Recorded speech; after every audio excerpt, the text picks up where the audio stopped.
When I first started doing it, I was so embarrassed. It was hard for me to just have this concept of myself that I'm just gonna, without explanation, start picking up garbage.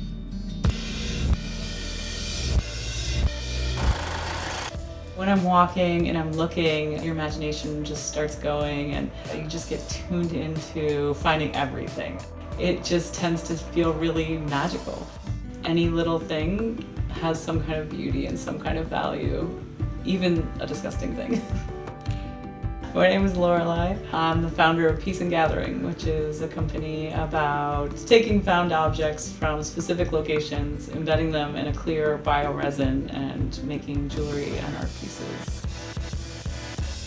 I think of it as objects having a sort of DNA of their experience embedded in them. They've all had some journey, and I'm just always curious as to what it was and what it witnessed. You know, whether it is a piece of grass or it's a gum wrapper, they all had a moment in this world. And sometimes you can really start imagining when there's lipstick on a cigarette butt, or, you know, the chew marks in a piece of gum. Maybe it sat in someone's pocket or bottom of a purse and witnessed conversations, and then it's found.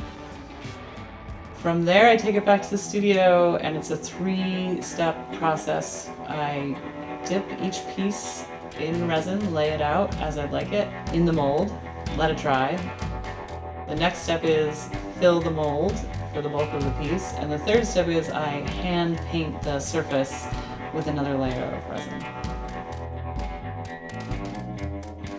People and our things are inextricably linked throughout history.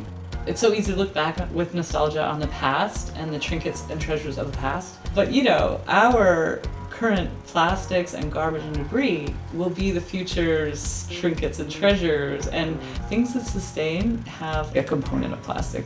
I think we're finally really waking up to what has been happening with single-use plastics.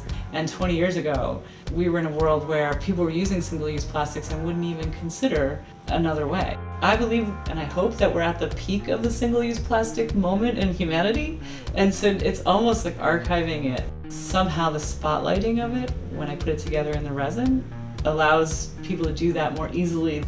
I think it's so easy these days to feel like everything's horrible, and even trash, you know. It is bad, we have this single-use plastic problem. But then there's a flip where you can say, oh, but here's a moment where this is a nice thing, you know? The way to find happiness is to find the little moments that are special or pretty. So if I can hand that off to someone else in even a small way, then yeah, that's a really big accomplishment.